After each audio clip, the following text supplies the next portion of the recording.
Olá! Começa agora mais um TCU em Ação, o programa do Tribunal de Contas da União.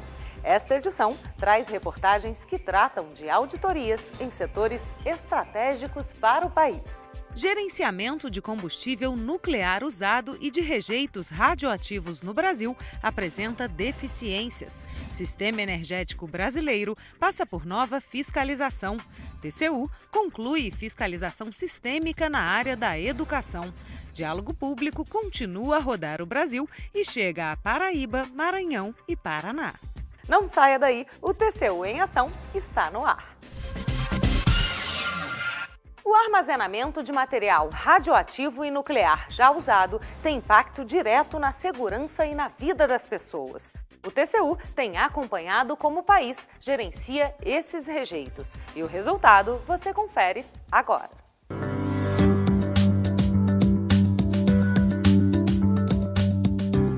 Os materiais radioativos são mais comuns no nosso dia do que imaginamos. Até pouco tempo atrás, os para-raios continham esse tipo de substância. Hoje, são bastante usados pela medicina, agricultura, nos centros de pesquisas e em usinas nucleares produtoras de energia. Essas atividades geram rejeitos radioativos e nucleares, materiais que não serão mais usados e, por isso, devem ser armazenados em depósitos especiais. Atento a essa questão, o Tribunal de Contas da União fez um levantamento de informações para saber como é feito o gerenciamento de combustível nuclear usado e de rejeitos radioativos, e também identificar riscos na execução dessas atividades. O resultado do trabalho aponta a falta de uma lei ou norma que estabeleça a política e a estratégia do país para gerenciar combustível nuclear usado em território nacional.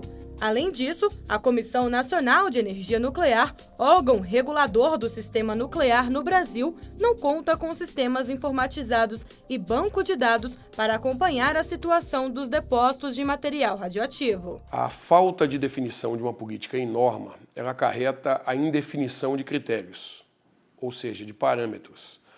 Não havendo esses critérios, esses parâmetros para armazenamento dos resíduos, o risco então é iminente. E é importante que, na verdade, então, dentro dessa política pública, haja uma definição clara dos critérios por meio de uma norma legalmente estabelecida. Faltam ainda normas sobre licenciamento desses depósitos. A comissão informou que a norma regulatória dispondo sobre o licenciamento de depósitos de rejeitos radioativos de baixo e médio níveis de radiação já se encontrava em fase final de apreciação dentro da comissão quando o relatório do TCU foi elaborado. Além da publicação da norma, o tribunal determinou a elaboração de um plano de ação.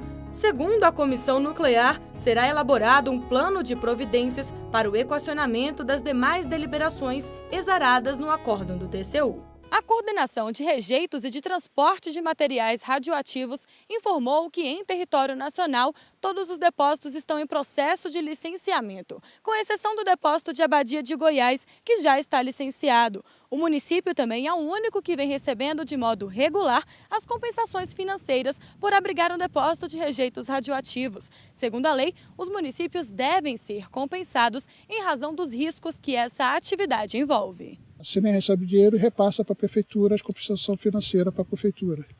E algumas obras que a CENEM tem, às vezes, mais facilidade de fazer, algumas obras nesse período a CENEM ajudou o município a fazer. Como a reforma do posto de saúde, que hoje é um mini hospital, houve uma ajuda financeira do governo federal. Um dos municípios que deveria receber compensações financeiras é Angra dos Reis. Cerca de 2% da eletricidade brasileira é gerada pelas duas usinas nucleares de Angra, no litoral sul do Rio de Janeiro. Capacidade que deverá ser expandida com a construção de Angra 3.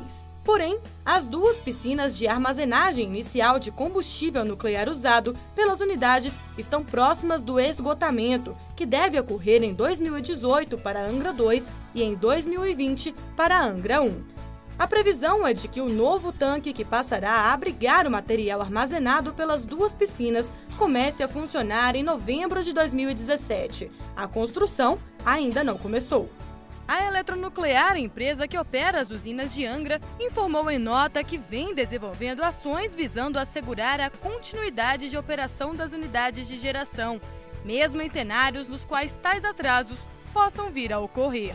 E que para fazer frente a eventuais atrasos, a Eletronuclear vem tomando providências no sentido de otimizar tanto o uso do combustível e como a ocupação das unidades de armazenamentos existentes. É importante destacar que não cabe ao TCU discutir a opção pela produção de energia. Cabe ao TCU fiscalizar.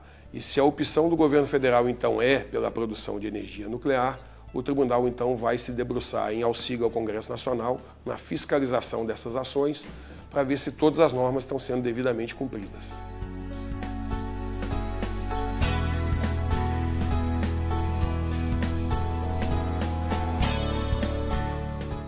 No próximo bloco, você acompanha a avaliação sobre segurança na geração de fornecimento de energia. A gente volta em instantes. O sistema energético brasileiro apresenta problemas. Fiscalização do TCU indica que a capacidade estrutural do país para atender a demanda por energia nos próximos anos pode não ser suficiente. Veja mais na reportagem.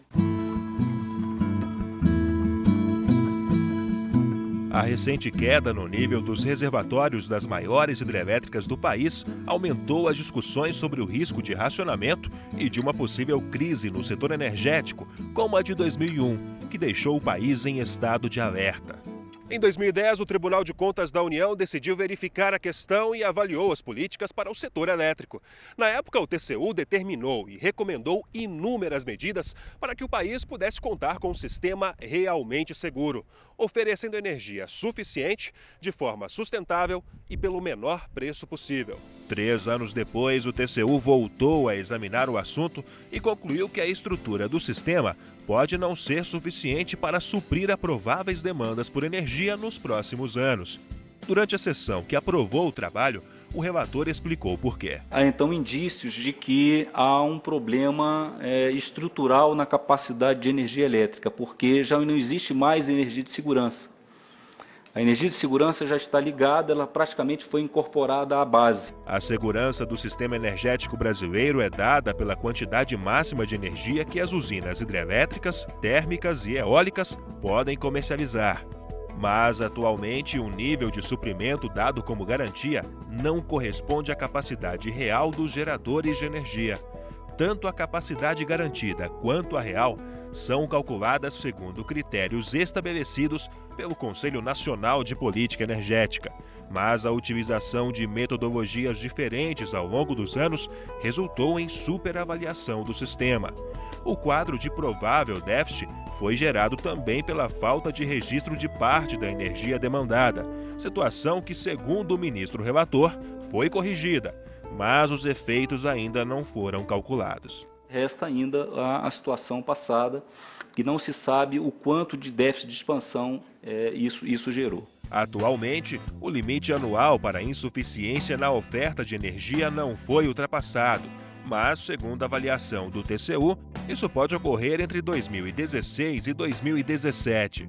Para tratar os problemas encontrados, o tribunal determinou aos órgãos responsáveis novas medidas, incluindo a realização de estudos que indiquem à sociedade os custos e os benefícios de cada tecnologia de geração de energia. Os últimos leilões têm priorizado as termoelétricas. E nós sabemos que a termoelétrica é uma energia cara e poluente. A opção, eventualmente, por não fazer um reservatório, está poluindo mais o ambiente, você está causando mais danos ambientais do que se fizesse o reservatório. Isso, há a possibilidade disso ocorrer. Da forma como está sendo feita, há a possibilidade de sem os estudos adequados, se optando por uma forma de energia, que pode estar prejudicando o país. Os ministérios do Meio Ambiente e de Minas e Energia disseram que só vão se manifestar sobre as constatações e determinações do TCU após a análise completa dos dados, ainda sem prazo definido.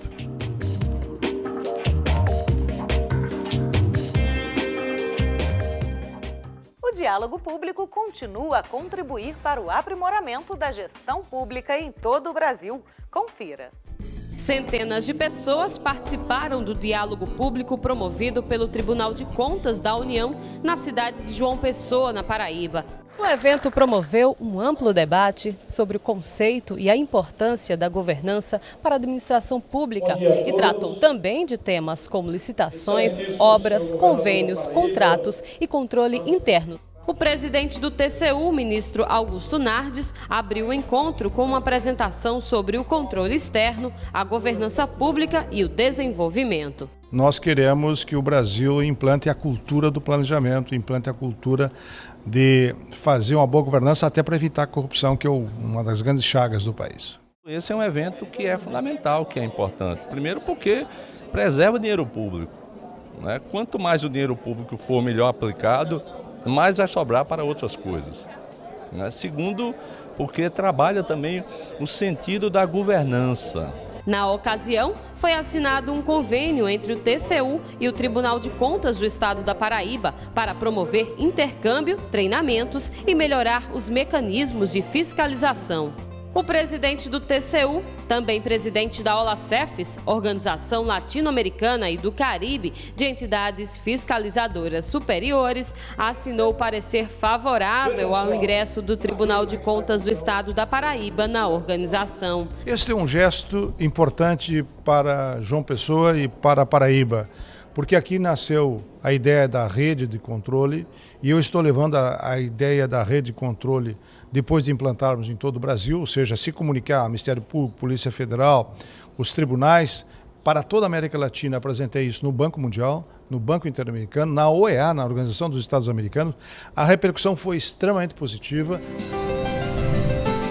Em Curitiba, a edição do Diálogo Público contou com a presença de cerca de 900 pessoas que lotaram o auditório do Canal da Música. Diretores e funcionários públicos do Paraná dialogaram com representantes do Tribunal de Contas da União. Temas como a governança, convênios e contabilidade pública foram abordados pelos palestrantes.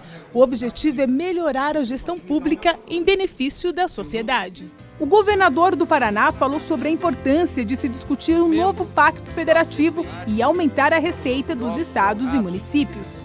E uma das reclamações que eu acho que resume tudo o que está acontecendo nesse país é a necessidade de um novo pacto federativo e que seja respeitado. Outras autoridades participaram do seminário, que também falou sobre mecanismos de controle interno da administração pública. Devido à complexidade que se tornou a contabilidade pública e as prestações de contas, nós dependemos dessas iniciativas. Então, nós reputamos isso de uma importância capital.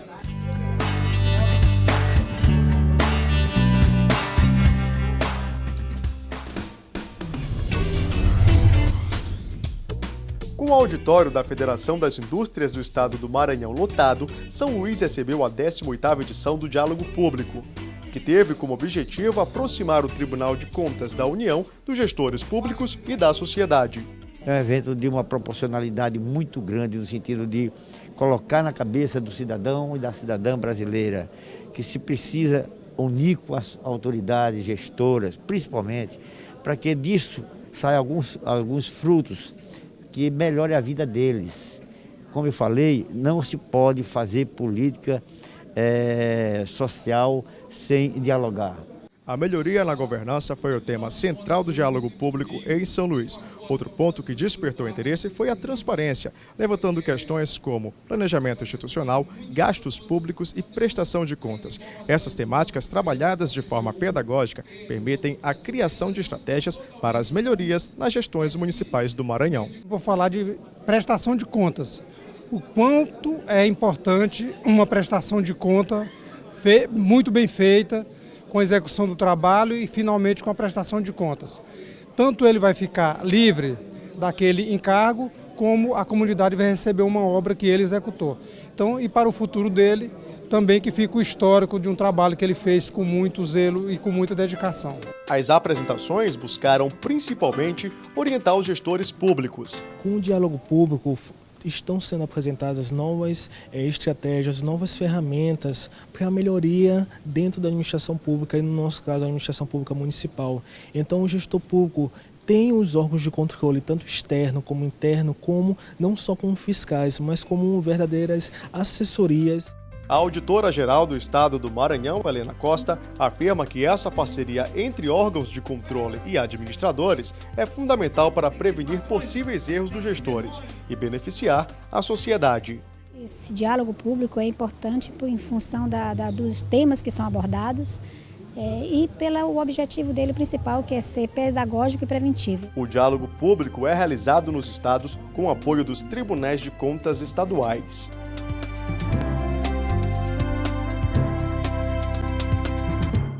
A seguir, TCU realiza mais uma ampla fiscalização na área da educação. O intervalo é rapidinho. A gente volta já.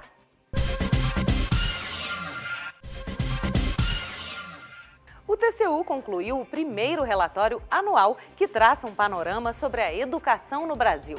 O objetivo do trabalho é auxiliar gestores na condução de políticas educacionais e permitir que o Congresso Nacional e a sociedade tenham mais informações sobre o assunto.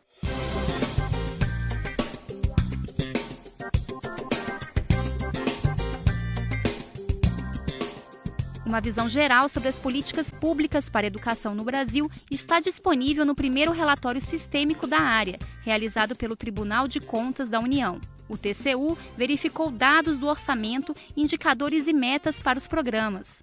Esse trabalho do tribunal, fazendo uma avaliação sobre aqueles indicadores, sobre os resultados reportados pelos próprios órgãos, tem se revelado um instrumento muito importante, porque ali podemos verificar se esses indicadores realmente servem para monitorar a evolução das políticas públicas, porque não basta alocar dinheiro, é importante avaliar se os resultados estão sendo alcançados. E se esses resultados não estão sendo alcançados, nós devemos mudar alguma coisa nessa política para que os recursos produzam algo útil e fundamental para a sociedade. O levantamento informa que de 2009 a 2012, o aumento real na despesa liquidada na função educação foi de 52%, passando de 37,9 bilhões para 57,6 bilhões de reais. Desse aumento de 23,1 bilhões de reais, 8 bilhões foram destinados à educação básica, 3,6 bilhões à educação profissional e tecnológica e 6,8 bilhões às despesas com educação superior e pós-graduação. Na educação superior, o grande destaque é o FIES. Os recursos para o Fundo de Financiamento Estudantil aumentaram em 2,5 bilhões de reais entre 2009 e 2012, chegando a financiar mais de 370 mil estudantes em cursos de graduação em mais de 2 mil instituições de ensino.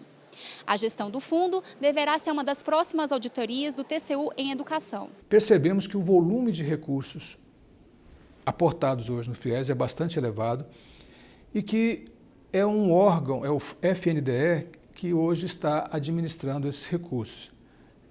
O FIES é um financiamento, onde se empresta e depois as pessoas, os beneficiários, os estudantes vão devolver. E é preciso, então, que esse órgão, o FNDE, esteja devidamente capacitado, estruturado para promover a alocação de bilhões de reais por meio do FIES. Além de apontar avanços e permitir que o TCU defina novas auditorias na área, o FISC Educação indicou lacunas na divulgação de informações. Um exemplo é a meta do governo de fazer com que a educação integral chegue a 50% das escolas públicas de educação básica.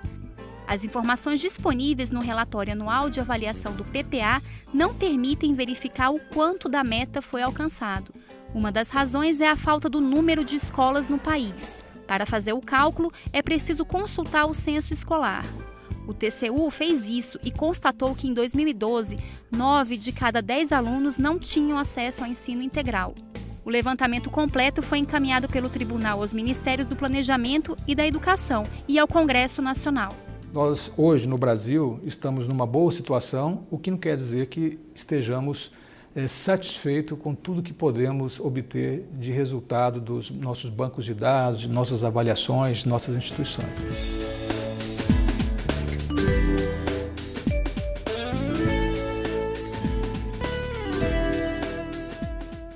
chegamos ao final de mais um programa e agradecemos a audiência. Você pode participar do TCU em Ação enviando sugestões de reportagens para o e-mail tv@tcu.gov.br e acompanhe as fiscalizações do TCU também pelas redes sociais, Facebook, Twitter e pelo canal do YouTube. A gente volta a se encontrar no próximo programa. Até lá!